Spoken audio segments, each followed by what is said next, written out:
Season 6 of Miraculous Ladybug has finally premiered, and I have to be honest, it was much better than I expected. The animation was stunning, and the episode felt very dynamic. Of course, there were a few things I didn't really enjoy, and we'll talk about those as well. I took some notes while watching, and the first one is Marinette's relationship. In the episode Recreation, we saw Marinette and Adrian at the Agreste mansion. Marinette kissed Adrian, and they talked about their life after Gabriel. In these scenes, Marinette seemed to have grown so much. She was actively listening, speaking logically, and acting maturely. However, in this episode, it felt like the creators took her back to her old self. She was overly anxious about being alone with Adrian. I loved how Alia and Nino gave them time alone, but even that didn't help. Marinette transformed into Ladybug to help the other heroes, instead of spending time with Adrian. I don't understand why she's acting clumsy, weird, and anxious around him again. Back to Season 5, in Derision, we thought she had moved past her illogical behavior and trauma, but looks like it's back. Her absence during their date made Adrian feel sad and unsure if he had done something wrong.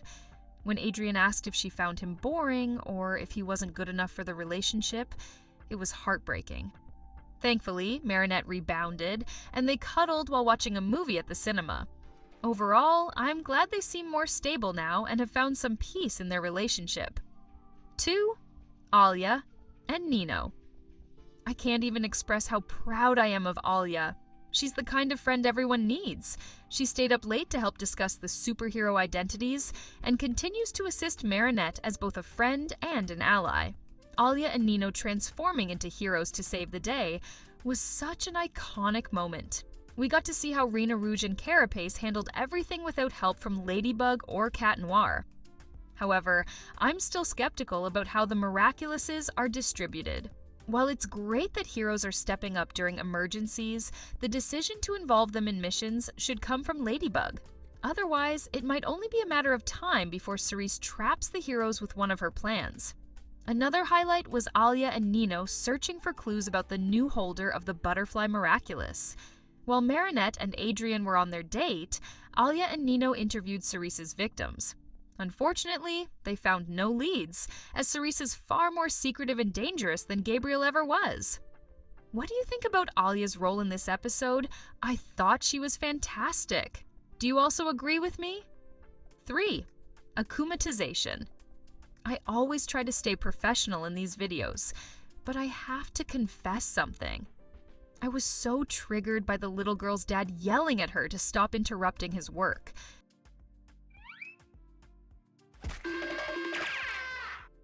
She just wanted to show him her drawings. Maybe it hit close to home for me, but seeing her so sad was heartbreaking. She tried to show her drawings to someone to get some approval. I just felt a huge pity for her. By the way, doesn't she look a lot like the young version of Marinette? The most shocking part of the episode was Circus getting involved. She approached the little girl slowly, introduced herself, and asked questions to build trust. Her words, gestures, and the way she offered help were so calculated. We also discovered something new about Circus. She uses multiple voices, both male and female, to avoid being recognized. She's so cautious that she doesn't even want supervillains to know her gender. When the little girl transformed into illustrhater, Rena Rouge and Carapace tried to get information about who had akumatized her. However, Circus had manipulated her so well that she refused to reveal anything.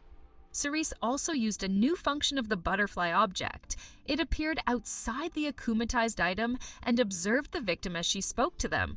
This was such a clever addition to her powers. I wish we could see Circus's villain costume already.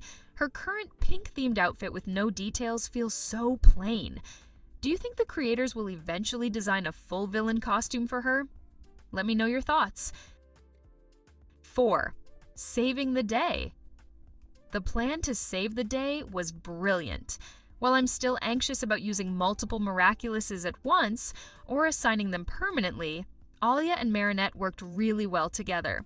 At first, their plan to use new drawing tools to distract the akumatized girl didn't work because Cerise had convinced her that her akumatized object was better since it had magical powers. But everything changed when Rena Rouge used her Mirage ability. While Ladybug pretended to draw something, Mirage created a beautiful scene behind her that amazed illustrhater. I thought this was such a creative solution. It felt appropriate for the early episodes of Season 6, where the battles aren't too intense yet. Cerise seems talented but is still learning her abilities.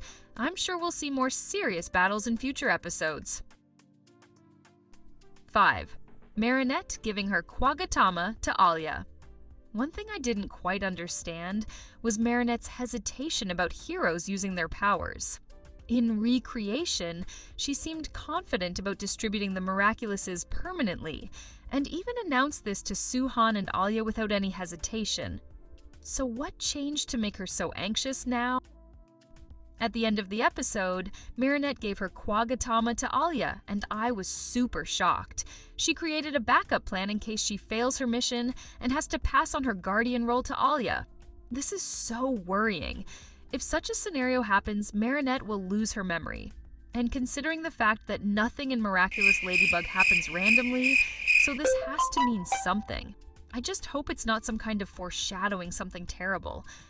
What do you think, guys? What might the purpose of this be in the scenario? 6. Cerise's era. The episode opened with Cerise sitting on a throne, writing in a notebook surrounded by more notebooks. What could she possibly be writing? It looked so dark.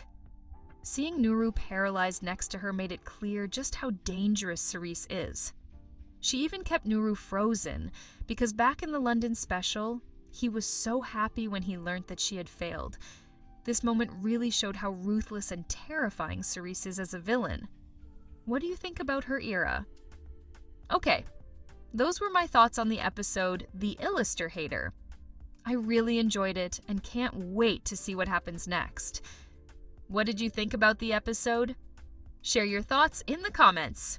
Don't forget to like this video, subscribe to the channel, and support us. See you in the next one.